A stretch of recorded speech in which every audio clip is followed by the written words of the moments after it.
Мы рады вас приветствовать в стенах Академии государственной службы Республики Коми, Ассоциации Совета муниципальных образований, структура, которая работает по всей Республике Коми, проводит очередной семинар. В общем-то, я хочу сказать, что сегодня мы формат семинара совсем поменяли. Человек, который будет вам сегодня с вами общаться, мы этого человека 2 года ждали, как в том мультике, Чебурашку. Вот, строили и построили, ждали и дождались. Вот. Будет вам с вами сегодня, я даже думаю, не общаться, а будет работать с вами, потому что будет, у вас будет как в карате, full контакт, полный контакт, будет общение, будет и деловая игра, то есть настраивайтесь на тяжелую работу.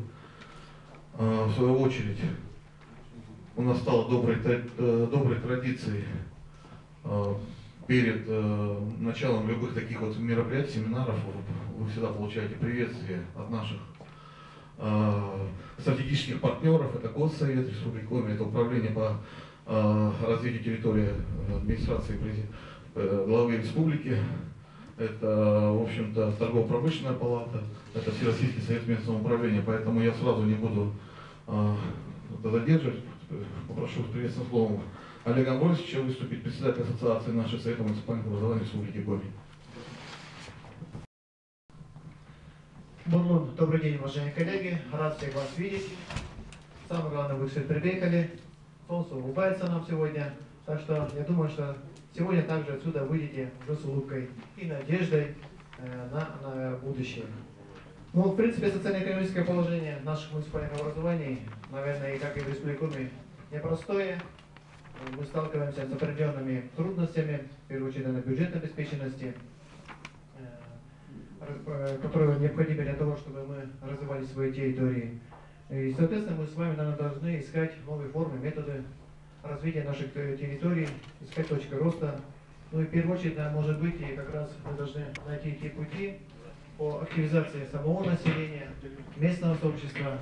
Мы с подключением как раз наших, в первую очередь, тоже местных предпринимателей. Если, может быть, вкупе так будем работать, всегда найдется какой-то, наверное, путь для того, чтобы наши граждане имели возможность себя трудоустроить. Ну и я очень надеюсь, что после нашей сегодняшней встречи, после того, как нам расскажут положительный опыт, может быть, субъекты Российской Федерации, как в нашей стране, так и в нашей республике, друг другом будем делиться опытом. Конечно, будет применяться в каждом из вас на своих территориях, и определенные возможности у нас появятся. Так что удачи нам всем в работе. Совет Федерации Республики Коми тоже вот нас поприветствует. Бурлуба Юртас, доброе утро, уважаемые друзья. Всегда рад находиться на мероприятиях ассоциации, рад видеть знакомые лица. Уском впереди сидит и смотрит и вспоминает меня. Да? На самом деле, Юрий Викторович, большое спасибо. Мы разные темы затрагиваем через вашу ассоциацию, но я считаю, что это вообще ключевая тема. Мы долго можем говорить об активности, о ТОСах и так далее, но если, собственно, у нас не будет жителей, не будет их инициативных людей, а не будет их по одной простой причине, работать негде будет, то, соответственно, тут можно много чего будет придумать.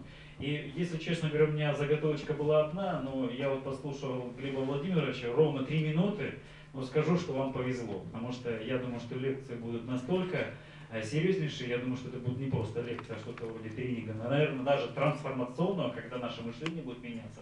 Я считаю, что абсолютно правильно. Главная наша проблема не законодательство, не отсутствие денег, это наше с вами сознание, наше понимание абсолютно нашей ситуации. Я, наверное, вынужден даже некоторую такую свою экспертную оценку дать, но, к сожалению, мы за эти буквально лет 5 скатились немножко даже более в худшую ситуацию, в понимании ситуации. Мы, понимание, скажем, обыденности, мы настолько с вами уперлись в какие-то рамки, назову ваше любимое слово, в полномочия, что это настолько сегодня уже помогает, вредит какой-то местной инициативе, экономике, что может превратиться в очень серьезную проблему. Вот я вчера был у Романа Леонидовича Носкова. Роман Леонидович, да? Вообще, и замечательный руководитель, замечательный район, мне очень нравится, да, но мне первый сразу момент, когда мы заехали на питомник, вот первый момент, семена, которые используются для посадки наших саженцев. Причем 8 миллионов. Начинали с миллиона, да? Сегодня 8, 4 раза производства. Семена заводятся из Архангельской области. Я говорю, ну а почему, как вот? И мы даже, может, где-то не задумываемся. И второй вопрос. Показывают нам лотки финские. Ну, они, правда, плохие, давайте их поменяем на шведские.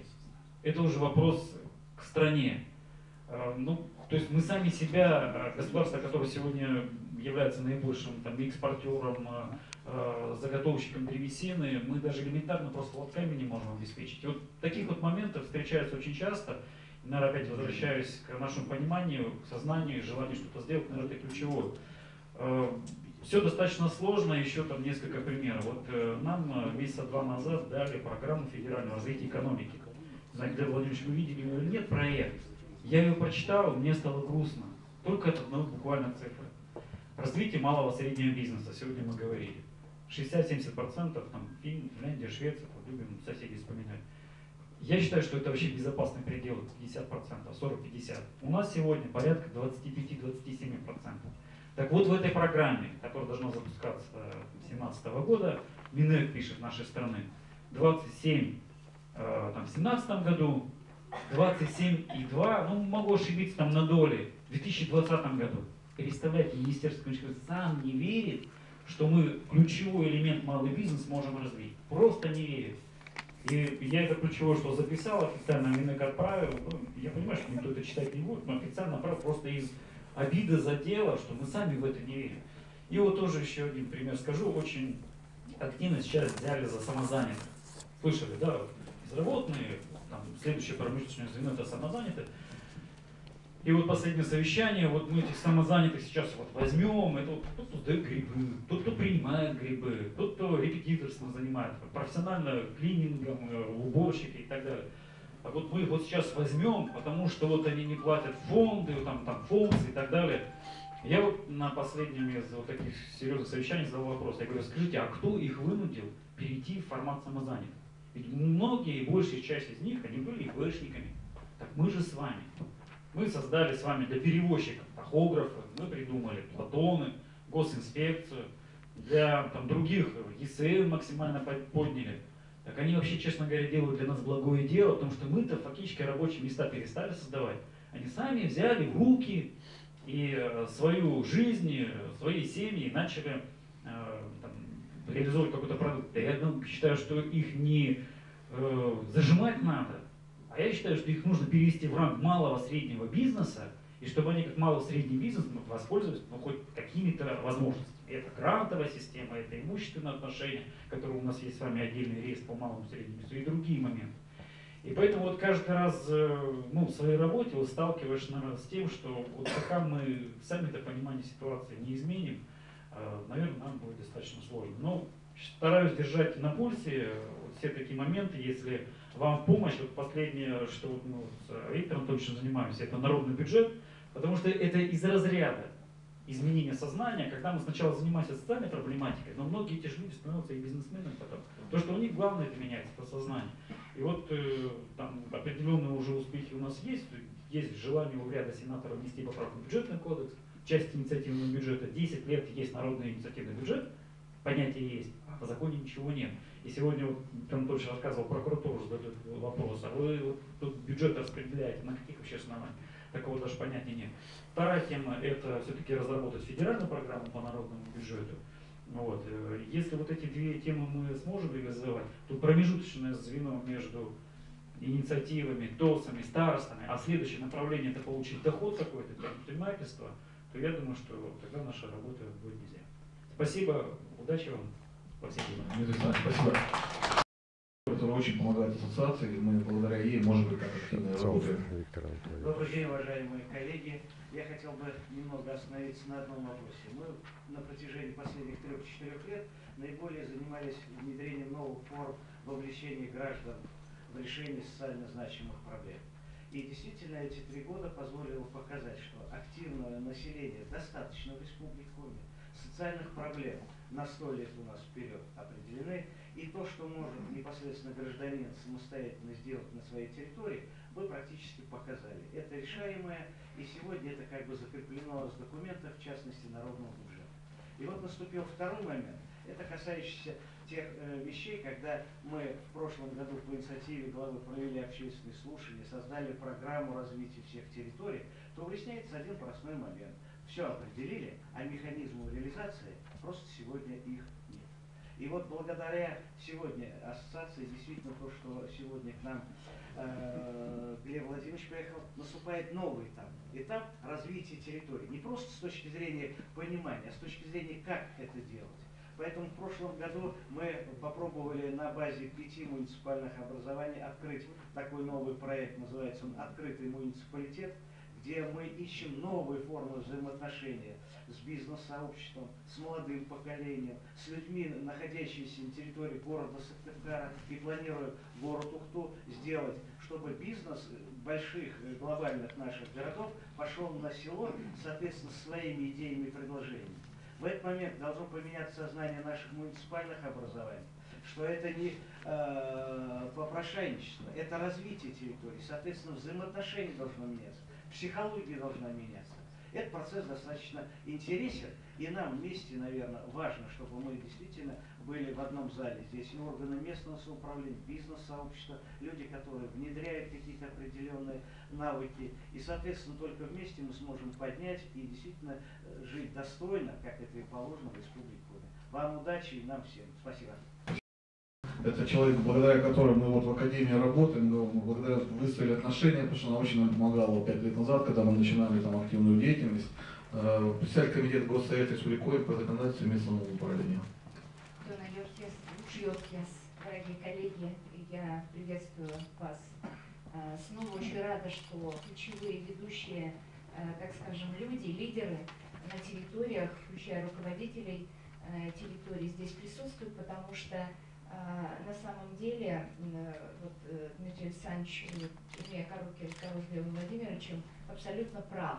Это человек, который, вот поверьте мне, за какой-то короткий промежуток времени общения меняет сознание, трансформирует сознание. И вы знаете, вот вроде какие-то очень многие вещи ты знаешь в своей жизни, опыт, практика, просто выстраивается в систему. Вот очень многие вещи, и приходит некое понимание системное, да, как это должно быть. Для людей, которые работают на территориях, это важно, с чем идти к людям. И как, там, скажем, людей переориентировать в своем отношении, в том числе и к жизни. Ну вот я буквально прибежала там с одного совещания, но здесь, там мы говорили про инвалидов, например, и все о том же самом. Мы должны действительно переломить, переориентировать свое сознание. Ну, я депутат на сегодняшний момент и взаимодействую с людьми. Слышишь, говоря об экономике территорий, о жизни на территориях, о качестве жизни на территориях, люди, ну вы знаете, да, говорят одно. Государство должно прийти сюда, сделать нам, создать для нас вот все, что как было там в советский период. Вот тогда было хорошо, сейчас плохо. И говорите, убеждать как бы снова и снова, что по-другому уже не будет, а надо уже включать свое сознание, а у нас еще и молодое поколение, там молодые поколения идут за нами, да, и они уже совершенно в других условиях живут и должны осуществлять свою деятельность и ну, фактически самим делать качество своей жизни и быть успешными в этой жизни.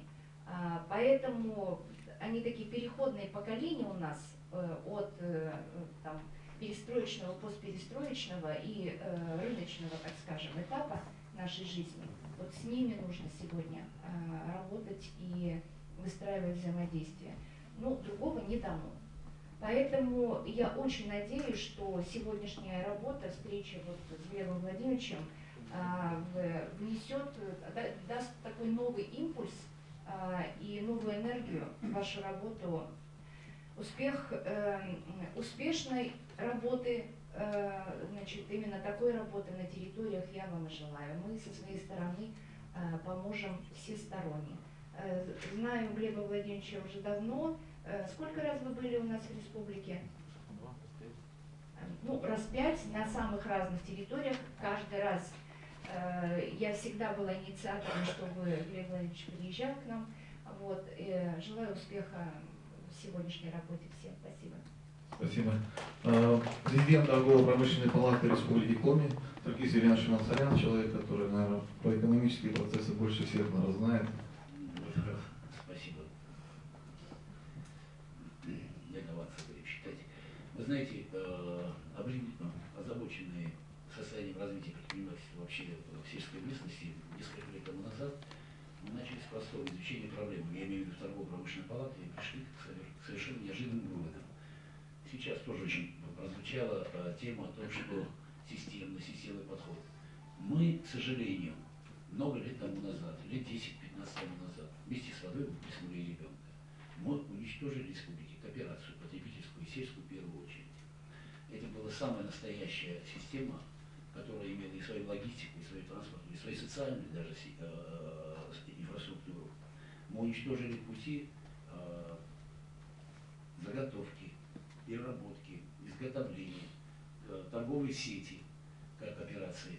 Притом абсолютно незаконно. Почему? Потому что сочли, что это чуть ли не государственной собственности, и под видом приватизации ее просто пустили под топор. Те островки, которые у нас сохранились в республике, и слава, честь им, хвала, они просто преобразованы были в ложки. В частности, в Харьковском районе, слава богу, там женщины умудрились сохранить и хорошее молочное производство, там переработка молока и молочной продукции, как бы выжили. У нас полностью, вот это и есть та самая система, которая и самоорганизует, и самозанятость создает. Тем более с учетом наших северных особенностей, если открыть учебники по истории республики, это именно ведение сельского хозяйства, вообще хозяйства, она имеет свои особенности, цикличность. Не буду вдаваться вглубь этой тематики, хотя хорошо я ее знаю. Тем не менее, небольшой экскурс в историю о потребительской кооперации стоит того, чтобы понимать, почему мы так озаботились именно этой темой. Дело в том, что потребительскую кооперацию создавали еще народники. Даже в советское время это был островок рыночной небольшой экономики, такой в отсутствии, вернее, при мощной государственной монополии на торговлю и на прочее всего. Даже в период Хрущева, когда государство все ликвидировало, все, что превращало в государственную структуру, они не смогли, государственный против, и откровенно не смогла дойти до самой последней глубинки, потому что туда нужно было хоть какую-то автолавку туда отправить, чтобы можно было торговлю или же там вывоз произведенного осуществить. Мы убили потребительскую кооперацию в республике. Это самое, что не есть, системная вещь. Вот если бы это было бы вот сохранено, сегодня у нас по другому вопросу, мы другие вопросы ставили бы. Абсолютно совершенно другие вопросы. Абсолютно в этом убежден. У нас были свои наработки, они есть, мы просто их озвучивали. Но в частном порядке, как-то вот как у нас умудряется где-то со стороны по самозанятости, ну, Медведеву надо было президентом избираться, по 50-60 тысяч выдали в руки, сказали, все, безработных у нас больше нет, а вот малый бизнес создали. И я готов озвучить вам цифры, которые мы в республике лишились огромного количества субъектов малого и среднего предпринимательства. Это налогооблагаемая база, в том числе и ваша. Буквально месяц или полтора тому назад присутствовал при совещании, где буквально делили 15 или 20 миллионов рублей на так называемую поддержку малого бизнеса, в том числе и в сельских районах, в том числе с учетом того, что муниципалитеты имели бы право сами распределять. Ну, я посмотрел, смехотворная сумма. Притом у нас муниципалитеты задолжали малому бизнесу порядка 300 миллионов рублей. Вернули бы это была бы лучшая помощь и поддержка развития малого и среднего бизнеса в республике. Более 300 миллионов рублей. Это не обеспеченные контракты и заказы. У меня моя родная Печора умудрилась на 100 миллионов задолжать. То есть созывают конкурс, готовят тендеры, приходят люди, выполняют работы. Не рассчитываются, тупо не рассчитываются. Хотите, идите судитесь. Подождите, если я вот предприниматель, я часто этот пример привожу, налоги не плачу, зарплаты не выплачиваю срок. Я нарушаю тем самым государственную дисциплину. Подождите, а вы что творите? Спрашиваете, у муниципалитета спрашивает. Ноль эмоций. Сыктывкар огромное количество сумм задолжала. Мы говорим о системных вещах, сами же ее разрушаем. Причины просты. Я как историк просто вынужден, как в состоянии дежавю, понимаете, находиться. И все время обращаясь к истории нашего. Это практически повтор, ну, за исключением деталей, они разнятся. Повтор 28-29 года. К тому времени тоже государство освоило различные механизмы. НЭПИ спокойно перехватив все это, решила, что сама все может делать. К чему это привело, вы сами отлично знаете. Там и хорошее было, и отвратительное. Мы просто сами себя решаем, говорим о системности, о системном подходе, но сами уходим в частности. И боимся приступить к кардинальным. Нам надо восстанавливать потребительскую кооперацию в селе, если хотим, чтобы село развивалось. Притом в условиях скудных финансовых ресурсов. Это единственный путь. Никто никаких бюджетных средств огромных вливаний не будет. Вы отлично понимаете, в каком состоянии бюджеты, как федеральный, так и республиканский, да и ваши бюджеты.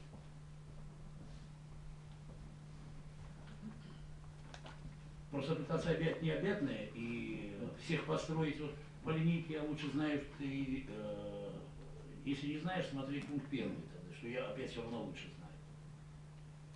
Надо доверять своим структурам, надо доверять своим гражданам, надо доверять, в конце концов, самим себе. Может быть, я не очень оптимистично высказался, но это факт. Спасибо большое. ВК, да, у нас председатель бюджетных налогов, человек, который неравнодушен, в общем-то, к проблемам Сыктывкара и сыктывкарских окраин сельских. Поэтому очень рад, что вы у нас гостей тоже. Дорогие друзья, здравствуйте. Каждый из сидящих в этом зале – это действительно лидеры общественного мнения. И позвольте я воспользуюсь случаем предоставленного слова и представлю вам, наверное, самых людей ярких, которые стояли у истоков даже нашей республики. Галина Алексеевна Князева сегодня в зале. Это вообще на самом деле большая честь. Вот, давайте аплодисменты им поприветствуем.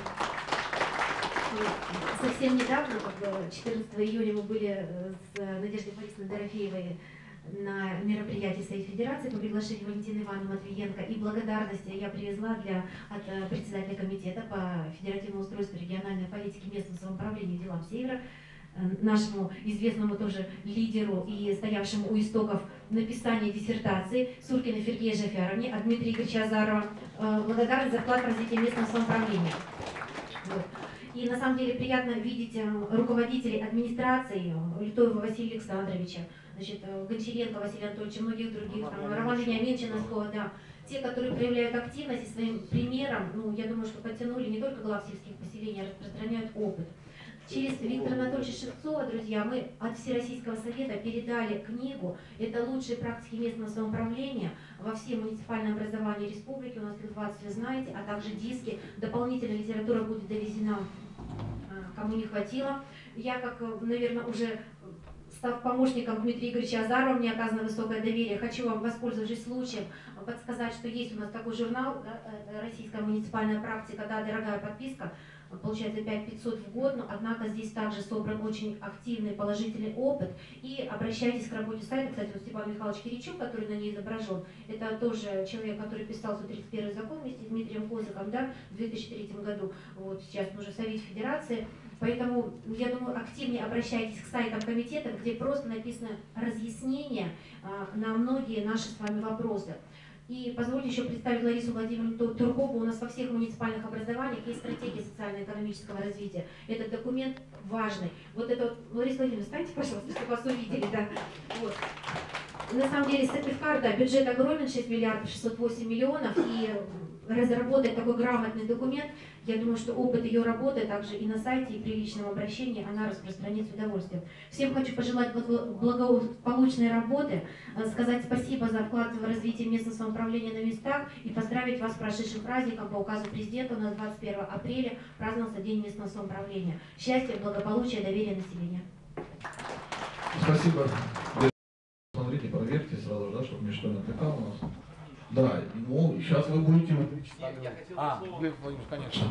У меня есть очень приятная миссия еще. Я издал книгу в Москве, которая называется «Как возродить российскую деревню. Уроки и перспективы». И тут есть глава про республику Коми, про ТОСы этой республики Коми. То есть я очень люблю этот опыт. Мне кажется, что он замечательный. И я думаю, что он недооценен в самой республике.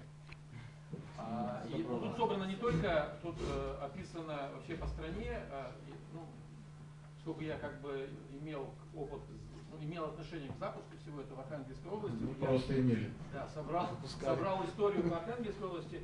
И вторая книжка, это тоже достаточно большая работа, почти 10 лет я ее писал, да. Значит, называется «Как поднять нашу глубинку». Здесь описано, что вообще такое локальная экономика, как она вообще выглядит. Потому что мы не очень это представляем сегодня. Описано, как это выглядит в Америке, как это выглядит в Швеции, в Южной Корее, в Китае и в Бангладеше. Я собрал разные страны, чтобы показать, что везде это является основой. И в богатых странах, и в развивающихся, и так далее. И большая часть книги описана история, как это было придумано в России, как Россия в конце 19-го, начало 20 века это создала. И с 1890-х по 1914 страна развивалась со скоростью 10, 11, иногда 15 и один год даже 20% в год. При условии, что не было кредитов никаких и никаких крупных вливаний банков. И, не, были банковские кредиты, но они шли на создание отдельных промышленных узлов в стране, а вся страна большей частью развивалась за счет крестьянских артелей, коопераций и так далее.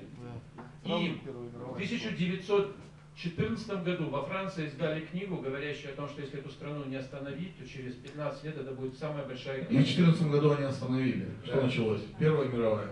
Вот, но я думаю, что нам это надо, вот у меня предложение еще одну книгу сделать, потому что эти книги недостаточно, нам надо создать книгу, которая каждому из вас, она должна быть написана вместе с вами, и она показывает, что конкретно мы можем делать в своем районе, чтобы это был такой, не просто, то есть, потому что вот эта книга, это такая академическая работа, чтобы описать это вообще. Да. Она может быть недостаточно академическая для академической среды, но слишком академическая для муниципалитета. Да. Но в ряде регионов России работа с этим началась, и я вот надеюсь, что Коми будет одним из пилотов, который покажет всей стране, как с этим делать. Давайте я Юрию Викторовичу. Глеб, единственная у меня просьба, а мы сможем в PDF-формате его на сайте выложить? Есть возможность, да? Смотрите, вот эту книгу выложить нельзя, потому что сейчас идет переговор с издательством. Или издать, хорошо. Мы можем каким-то тиражом ограниченным для наших глав поселения? Для Нет, наших вот эту книгу, я думаю, что ее можно выложить, и можно, но я думаю, что вообще надо как-то... Одна из ценностей этой книги в том, что она написана популярно, ее могут читать обычные люди. То есть она написана журналистски, да. При этом как бы основательно. Да? Давайте я Виктору Анатольевичу. Спасибо большое. Вот, но самое главное, мне кажется, это должна быть работа вот примерно такая, которая сегодня у нас будет, когда это не кто-то человек снаружи нам сказал как, да? А когда мы все вместе придумали как. И вот я думаю, что это одна из самых главных задач, которые у нас сегодня. Спасибо большое. Коллеги, я сразу же хочу, давайте переходить уже, так сказать, к основной части. Приветствие у нас закончилось. Огромное спасибо значит, всем тем, кто нас поприветствовал. Значит, мы настраиваемся на довольно серьезную работу, порядка около 4 часов с одним всего лишь перерывом. Вот, поэтому сумки убирайте вниз. Будет помогать Глебу Владимировичу вести семинар. Уважаемые друзья, коллеги, рад приветствовать вас на этом мероприятии. Очень много позитивных, хороших слов уже сказано, я к ним ко всем присоединяюсь. И далее буду краток. Глеб Владимирович, начинаем. Спасибо. Ну, я не знаю, кто из членов президиума может остаться, но я думаю, что мы сейчас тогда из президиума все перейдем в зал. То есть у нас не, я думаю, дальше формат такой. У нас, да, мы все участвуем, и нету людей, которые знают больше, чем другие. Значит, ну, например, моя роль не в том, чтобы сказать как, а в том, чтобы чем-то поделиться и помочь сделать так, чтобы в республике осталось свое собственное видение, потому что только вы можете что-то изменить. Значит, давайте тогда начнем с того, что поставим цели и немножко познакомимся.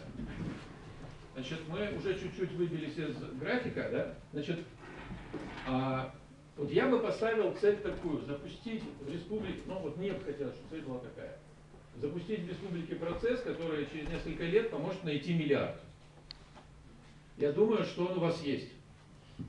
То есть реально у вас достаточно много денег. Но большую часть этих денег кто-то уводит. И как сделать так, чтобы вы, как территории, смогли эти деньги оставить у себя и превратить в свои производства, которые дадут новые деньги и новые рабочие места? Хорошая цель? Поднимите руки, кому нравится. Здесь поднимите руки, кто верит, что это можно сделать. Хуже, да? Значит, теперь давайте запишем. Готовы эту цель записать? Как ее сформулируем? Мне бы очень хотелось, понимаете, как вот я много чем в своей жизни занимался. Я был учителем в деревне 7 лет, причем на севере, поэтому я очень люблю приезжать в Коми, потому что для меня это нечто близкое и родное. Коми, конечно, отличается от Архангельской области, но в каких-то базовых вещах очень близко, очень похоже. Дальше я был переводчиком в Америке в элитной школе бизнеса. Дальше я закончил банковскую школу в Германии, был старшим валютным дилером в крупном банке. Затем я работал опять в Архангельске с деревнями. 7 лет мы работали с деревнями. Затем я переехал в Москву, я работал в Госдуме, я работал с разными проектами там, в министерствах, еще где-то. Вот последние несколько лет я работаю не только в России, но я думаю, что самое главное, что у нас есть глубинка. И если мы в ближайшее время что-то не меняем, у нас ее может не быть. Вот я думаю, дело обстоит именно так. Да? И мне бы хотелось, чтобы мы ставили только практические цели, которые что-то на самом деле создают. И поэтому мне хочется быть достаточно, ну вот как это сказать, радикальным. Ну, можно прийти и по-разному поговорить. Но если ты собрался жениться, да, то надо искать красивую, добрую, надежную. Да? Я думаю, надо что-то такое делать нам с вами. Да? Можно, конечно, поразвлекаться, можно сходить там вечером на дискотеку. Да? Давайте мы будем искать серьезные цели, да, такие. Потому что наша задача что-то сделать с этой вот нашей глубинкой. И я думаю, что 100 человек в республике, которые загорятся и поймут, могут все изменить. Если будет губернатор. Вопрос, как получить понимание губернатора, может ли 100 человек сформулировать и прийти и сказать, мы готовы сделать, давайте сделаем вот так. Давайте такую цель поставим. Хорошая цель? Когда вы ее формулируете, потому что, понимаете, если я это формулирую, я написал и уехал. Да? Задача сделать так, чтобы здесь возник слой людей, которые смогут дальше сделать сами. Давайте. Ну, советской по времени, но она была российской, да? Земско-кооперативно-народнической. Вот когда крестьяне вместе делают. И видел, как строили большая часть заводов Китая. Приходит вся деревня и строит глинобитный цех на субботнике. Потом райком партии помогает купить списанное оборудование. Давайте я даже поставлю. Значит,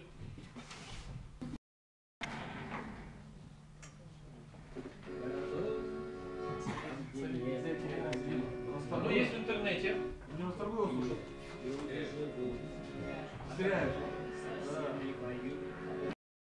Если мы не представляем, как это работает, что бы мы ни делали, мы попадаем в какую-то другую историю. Мы начинаем делать то, что мы привыкли. И нам надо это очень четко представить. А когда мы это представили, дальше нам надо представить, как мы это перенесем в свою сегодняшнюю жизнь. То есть, вот я понимаю, там, где мы написали план действия, это алгоритм того, как мы это погружаем в нашу сегодняшнюю действительность. Мы живем в какой-то другой действительности. А мы вот какую-то другую, но важную и привлекательную для нас действительность представили, и затем мы увидели, как мы ее по кусочкам, да, мы не сможем ее сразу полностью явить, да?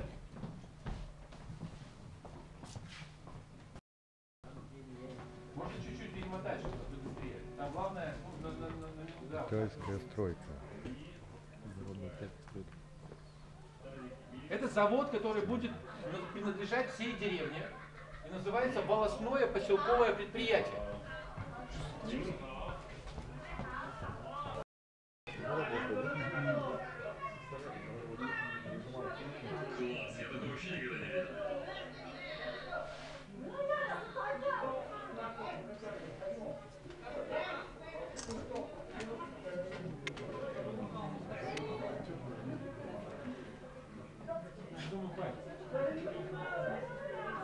это что такое? Это означает, что это коллективная собственность деревни. И экономика Китая это 20 миллионов волостных поселковых предприятий.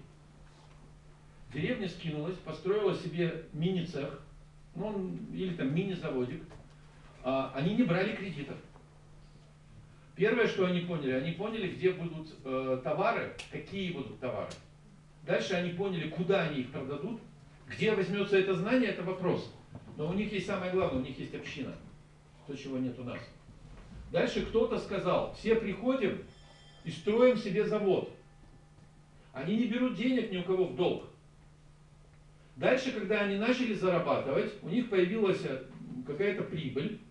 Они на эту прибыль рядышком построят следующий цех. Он уже будет из кирпича.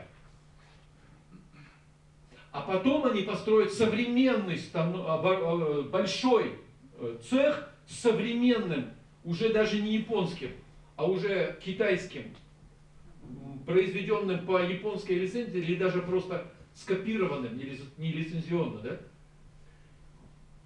Это принцип, как на севере строили дома для молодоженов. На время вроде. Да? На время. Пока. Да? Для начала. Временно, да, ставили? Ну, приехали, появилась молодая семья. Если молодая семья будет строить себе дом сама, она будет строить много лет, и этот человек не сможет полноценно работать. Вся деревня ему помогает. Почему? Потому что он часть деревни, он должен рожать детей, и он должен вместе с ними платить налоги. И мы все вместе решаем его проблему, потому что он часть нас. У нас нет сейчас нас, понимаете? Общение. У нас нет интереса, когда мы имеем коллективный интерес как территория. У них есть коллективный интерес. Они все должны там заработать, и это будет их.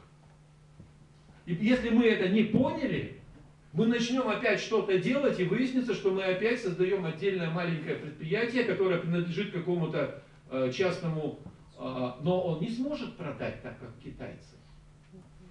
Я это сейчас говорю для того, чтобы мы поняли, что мы не представляем себе этой системы. Мы живем в остатках двух систем. У нас была система под названием, вот Нина Александровна замечательно сказала, был Советский Союз, в котором государство, было одно государство, и оно все решало. Плохо или хорошо, но оно решало. И государство закончилось. Выяснилось, что оно рухнуло. Не потому, что оно вот там было просто подорвано, потому что нельзя так все решить. Слишком дорого. Невозможно. Но народ ждет по-прежнему, что государство все сделает. Затем пришла другая система. Рынок. Нам сказали, рынок все решит. Рынок все расстановит. Он расстановил 10 точек по России, куда можно инвестировать. Туда все должно уйти. Туда должны уйти все деньги. Туда должны уйти вся молодежь. А все остальное пока содержится государством. Но государство содержать дальше не может. Да? И тогда, в общем, как-то оно все собирается. Если мы с вами представляем, как мы будем действовать вот примерно так же, у нас будет четкий алгоритм, как мы, мягко говоря, на своей территории будем конкурировать с китайцами. Потому что по факту они уже пришли. Они уже заняли ключевые позиции нашего рынка. Правильно? Мы одеты не в нашем, ездим не на нашем, питаемся не нашим и так далее. Да? Ну не только Китай, но в значительной степени Китай. Так вот, первая задача, всем внятно представить, что это такое. Согласны? Не знаю, реально ли это сегодня сделать. Потому что вообще задача очень сложная. В Америке создавали эту модель 30 лет. У нас с вами 30 лет нет. Мы должны это создать, но не за один день делать. Значит, в Индии создавали тоже достаточно долго. Нам легче, потому что мы можем, я думаю, что мы сегодня можем сделать вот что. Мы должны увидеть, как это работает в разных странах. Первое, что мы должны сделать, мы должны понять, что когда нам говорят, это другие страны, у нас не так, мы не такие, у нас другой менталитет. Ребята, вы одеты в китайское. Вообще, вы живете на китайской территории. Вам надо начать понимать, как они это делают. Да? Как вы на своей территории станете людьми, которые смогут вытеснить это чужое своим. Поэтому понимание, как они это делают, для нас сегодня очень важно. Китайцы, американцы, европейцы, я бы сказал сейчас азиаты вообще. Я не знаю более сильной бизнес-модели в России, чем кто-то может продолжить. Нет, не китайская. Для меня самой потрясающей, самой убедительной, самой фантастической является модель под названием узбеки. Эти люди приходят без денег вообще. У них нет вообще денег. Они все берут у кого? У нас. У них нет образования, как правило. Знание языка нашего. Знания языка, никаких технологий. У них ничего нет на входе. Это такие люди, которые там на перроне Ярославского или Казанского вокзала, и Казанского, как правило, да, стоят вообще с нулем. Что у них есть? У них есть один фактор. Один. Желание. Мотивация, желание. Нет. Семья. Нет. Семья. Община. Община, ну да, кормить. У них есть махаля. Они связаны всегда. И поэтому они придут, здесь возьмут, сначала очень мало, во что-то вложат, заработают, часть будут отправлять в Узбекистан, но они будут все время думать, куда им дальше, во что им дальше вложиться, да? Потому что у них очень тяжелая история. Они на территории, где для них очень дорого все, да? Я жил в Подмосковье, Одинцовский район.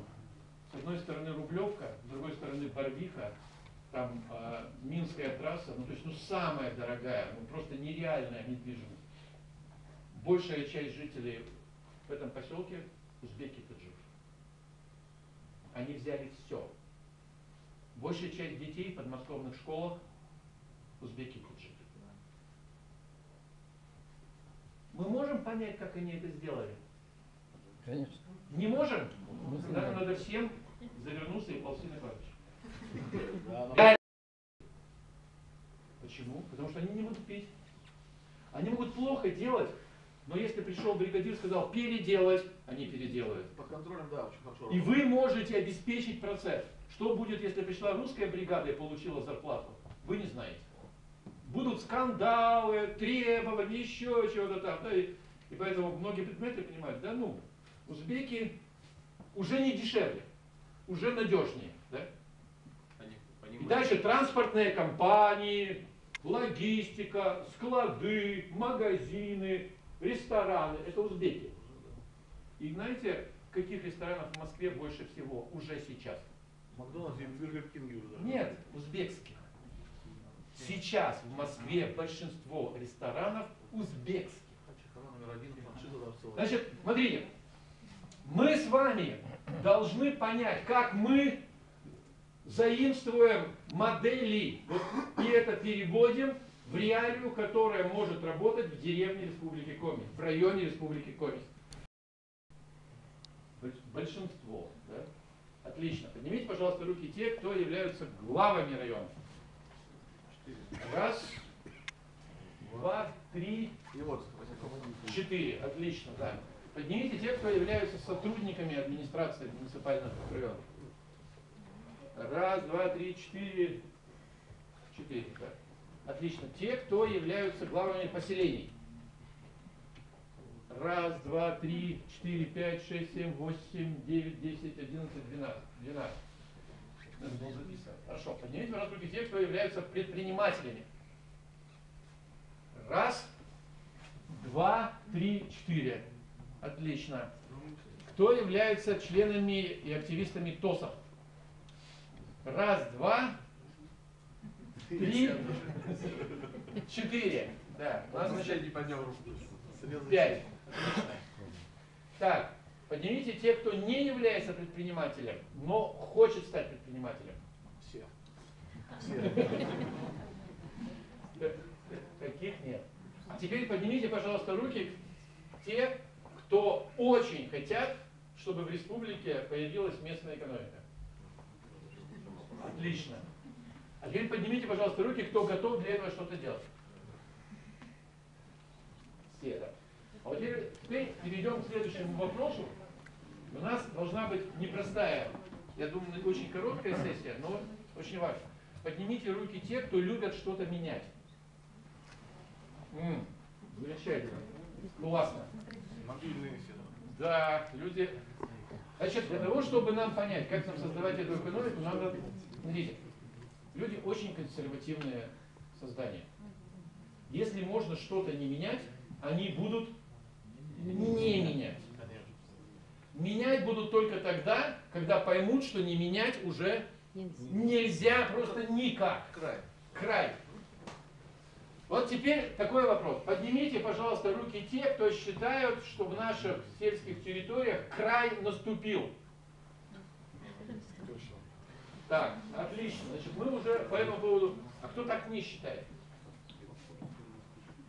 Значит, 1, 2, 3, 4, 5, 6, 7. Хорошо. Нет, самое удивительное, что не считают, это не муниципальные районы, не уровень. Теперь, смотрите. Значит, я предлагаю сейчас всем встать. И вот сюда перейти людям, которые являются оптимистами, ну, не оптимистами, а которые не считают, что край наступил. Да? Вот сюда, пожалуйста. Всем сюда. Посередине тоже можно, да? Сюда, да. Туда перейти, вот тот дальний угол тем, кто считает, что уже край, просто уже очень тяжелая ситуация.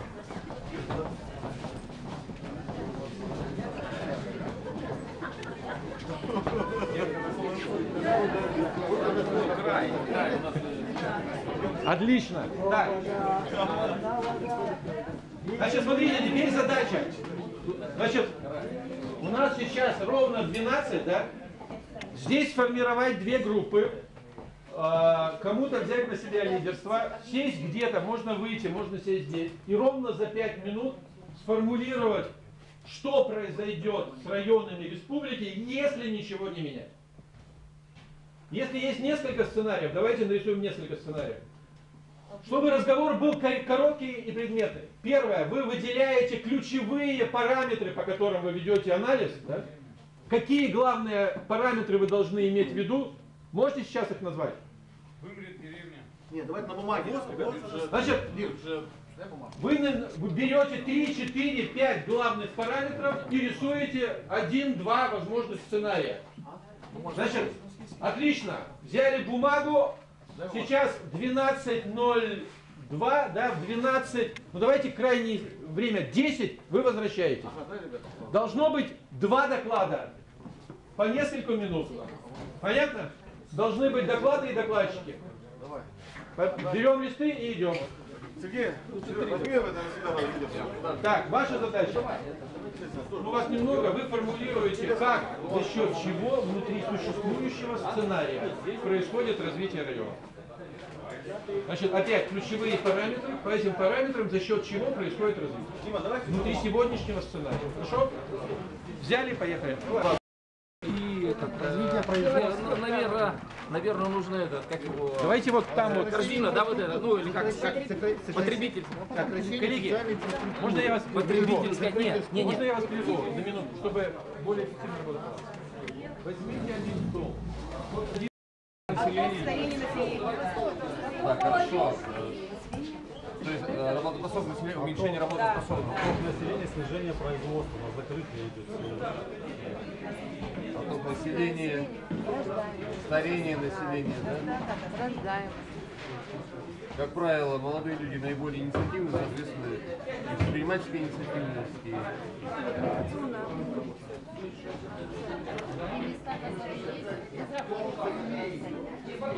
Хорошо.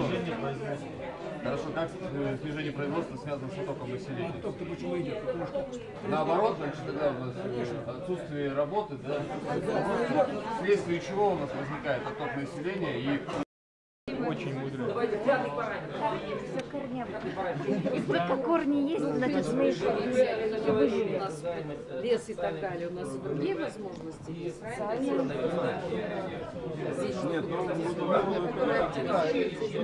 По каким параметрам мы будем потом с ними спорить?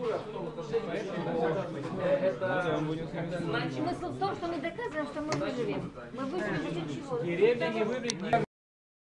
Нет, бытовая криминализация. Давайте заново вопрос поножовщина, заново. мелкая как он звучит? Это понятно, что нет. Давайте заново. Зачем экономика, если плана нет? На любом селе что она будет делать? Нет, подождите. Нет, давайте, какой вопрос задан? Если нет будущего у этого поселения, и там просто есть ключевое понятие, какие идеология начинает разлагаться сразу, как только нечем заниматься. Да, нет веры. Если просто, если там из 10 человек 6 уже сказал, что все, трампы, и типа ничего, то все, модель все разваливается. Модель, люди начинают изначально. Модели деградации села по этим 5 тезисам, 2 модели. Если ничего не делать, если ничего не делать, что будет? Вот смотрите, если ничего не делать. Не, подождите, что если ничего не делать, то нас завоюют. Это просто, если ничего не делать, святое место пусто не бывает. Нас ничего не делать. Это мы, как это называется, поражение, да? Поражение, нет. Если ничего не делать. Не делать. Поражение, то есть и захват территории другими. По этим параметрам. Если ничего, потому что... Можно я на своем примере просто объясню? Может быть, у вас появится, как Галасевское поселение, просто в курсе своей проблемы, как раз по экономике. Смотрите, было поселение большое, в котором было одно предприятие. Да? Что сделали? Компании крупные сегодня разделили весь лесфонд, потому что Прилуцкий район это только лес, да? Больше ничего другого нету. То есть весь лес забирает сегодня, допустим, компания Монди у нас и Луза лес. 2 крупные компании. Эти компании... Что это делается? Это централизация? Смотрите, эти компании что сделали? Они вывели отсюда все производства с поселения. Здесь оставили вахтовый поселок, который работает 5 километров от населенного пункта, но это вахты. То есть это вахты. Понятно, что здесь, внутри поселения, сегодня у людей не стало работы. Не стало работы, значит, люди куда? Стали уезжать. Вот пошел отток, и вот все вот эти параметры, они как раз ушли отсюда. Почему я говорю, что сегодня важно вернуть малый бизнес сюда, вернуть. ВВП может расти, да? В этом условии ВВП может расти при этом. Еще минута и закругляемся. Гарантию у себя здесь это тоже фонда или какого-то. Значит, однозначно, вот это, значит, если ничего не... Мы отвечаем вопрос, если ничего не делать, Вот на этот вопрос. Это характерно не только для маленького поселения, это характерно для любого города. Например, для Воркуты. Точно так же была проведена оптимизация.